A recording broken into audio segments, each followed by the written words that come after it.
Huh. Now, why would Steve have that in his garage? Could it be because Steve went ahead and got one of these? Yep, I finally did it. I know I was thinking 460, but I ended up going with a 5 liter out of an Explorer. And yes, it is a P head. Hopefully, you guys can see it. Hard to see right now. It's a little dark in here right now. But there we go. There. You see the 4 bars? You see it really well here. 4 bars. So, yes. I went ahead. Let me tell you the backstory on this one. So, I like to cruise around on carparts.com. It's car-parts.com. It's a website I learned about when I was in college. I was taking some courses for basically auto body and stuff. And anyways, it's a website that links all the salvage yards in the United States together in one website. So you can basically punch in what you're looking for out of what vehicle. So for me, I was looking at 98 Explorers. I put in for a 5 liter, and this is what showed up. This is, and you can look at the tag. It is a 5 liter VIN P, which I believe is for the P heads. And let's see where they show the gradient. It shows here it was out of an Explorer 98, and condition of it was an A. So normally with salvage yards, condition A, sorry, it came back in focus. Condition A is usually the best they have. You know, it's a running engine. They warranty it. Well, this one was down farther in, I want to say Central Florida, down around Okeechobee area.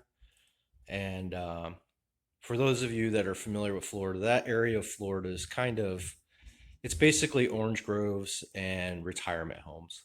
So I'm thinking this engine probably was some retiree's final vehicle he bought for a retirement car. You know, probably the guy passed away, and family probably didn't know where the title was, and it ends up in salvage yards. And you see a lot of that here in Florida, where a lot of cars that were in decent running condition, but family member dies, maybe the family doesn't want it, or there's nobody, you know, to get it, or, you know, the family's out of state, different state, you know, because like I said, this is a retirement estate. So a lot of people from all over the country, you know, come down here and retire. Warm weather down there. It's beautiful. So a lot of these cars end up in salvage yards that are in perfectly fine running condition. And, you know, because they can't find titles or whatever reason. And then Steve buys them, the engines at least. But they had this engine listed for $265. So I said, why not? I'll put in for a request a quote with shipping to a residential address to my house. Basically, have them palleted into my garage, which you can see they did. And that was another $200. So for $465, I got this engine to my house, put in my garage on the pallet. That's a pretty decent deal. Like I said, this is a grade A engine, and I know from the local salvage yards I deal with around this area, this engine normally runs anywhere between $400 to $800, depending on the mileage. Now, usually grade A's are lower mileage vehicles. So, you know, normally I think it's a grade, I want to say B is when they're over 200,000. So it wasn't a grade B, it was a grade A. And you can tell this was a Southern engine. I mean, just let me grab my light so you guys can see this, but look at this thing. There's no oil leaks anywhere on it.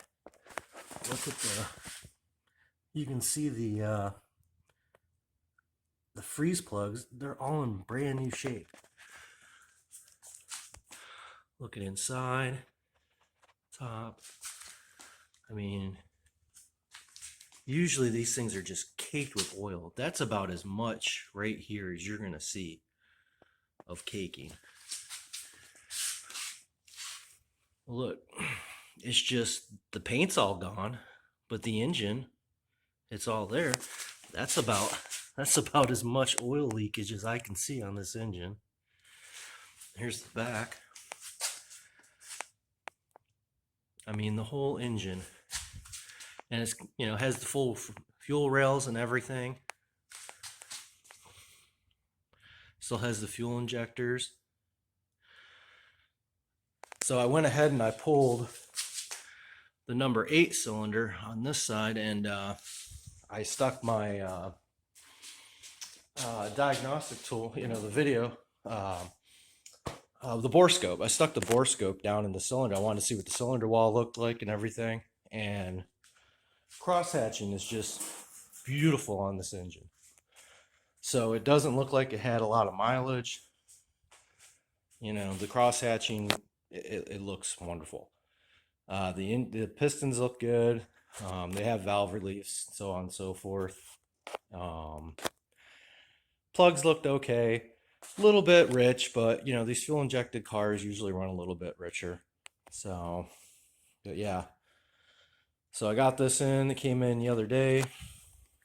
Luckily for me, my neighbor was home. I wasn't home when it got here, but my neighbor was home, and he let the guy in my garage and everything for me.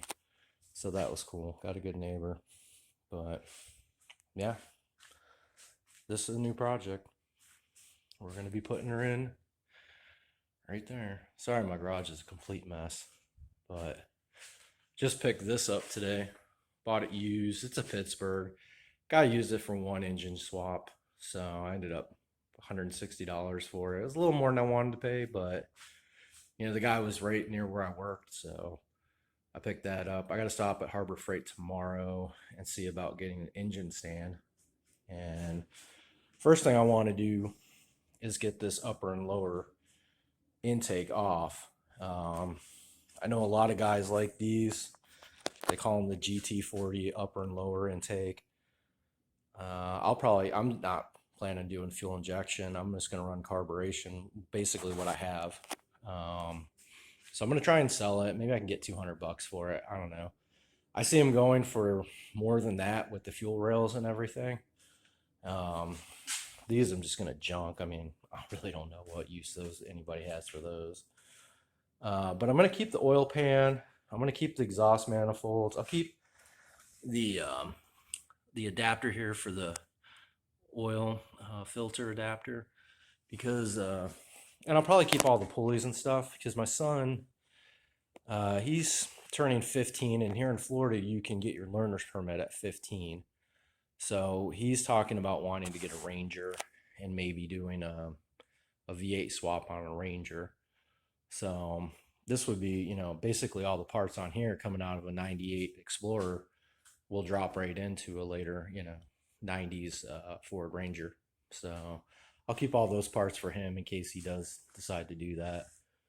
Of course, it'll be mostly me doing it, but hopefully, you know, it'll be a good father-son project. He can do a little learning. As far as my plans for the motor, I went ahead tonight. I ordered the cam I decided to go with. I'm going to go with an Anderson N41 cam. I went ahead and ordered Anderson's kit.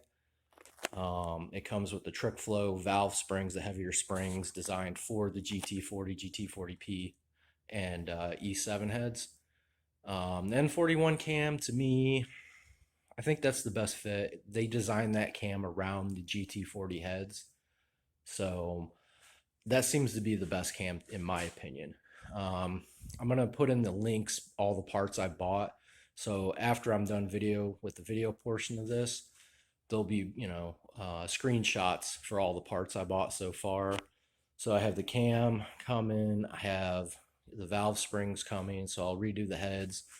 I went ahead on LMR. I ordered new the Ford Racing head gasket kit that comes with the bolts. Already has the tough, the coating on them for going through the water jackets. So I'll have all new head bolts, head gaskets. I ordered their carburation conversion for these roller engines. So you can run because I'm not going to run a electric fuel pump. I want to run my mechanical fuel pump. So I ordered the timing cover that converts them. I also ordered the comp cams conversion for roller cams so I can run an eccentric pump on the cam, off the cam. I ordered a new timing chain kit, double roller. I also ordered, what else? I'm trying to think. New pan. Of course, I had to get a Fox body pan. I could have stolen the one off the 289. I think it's 289. I could have stolen the one off the engine that's in there, but it's, yeah, just go ahead and get a brand new one. And I ordered a Felpro gasket to go with it. Um, Anyhow, in the description will be more parts. The big reason I decided to go this route is I just wanted a more modern roller motor. I wanted that roller cam. Um, Flat tappets are all right. And I think the motor that's in this car would be cool if I had, say, a 60s Mustang. But for the Fox body, I'd much rather go this route with the roller engine. And these Ford Explorers, you can still find them here in Florida. Like I said, obviously I got this one relatively cheap. I think it's relatively cheap. And I got it, it's in really good shape. So, but once I pull the oil pan, I'll flip it and I'll pull the main bearings off. I'll take a look. We'll see how the main bearings look. I know the cylinder walls look good. As long as the main bearings are good, I'll just leave it. I'll just put them back together. If I have to, I'll put new main bearings in it. We'll see. That's not too expensive. It's not hard to do. So, but yeah, that's the new project. That's the direction we're going to go with the Mustang. Um, yeah, stay tuned. Later, guys.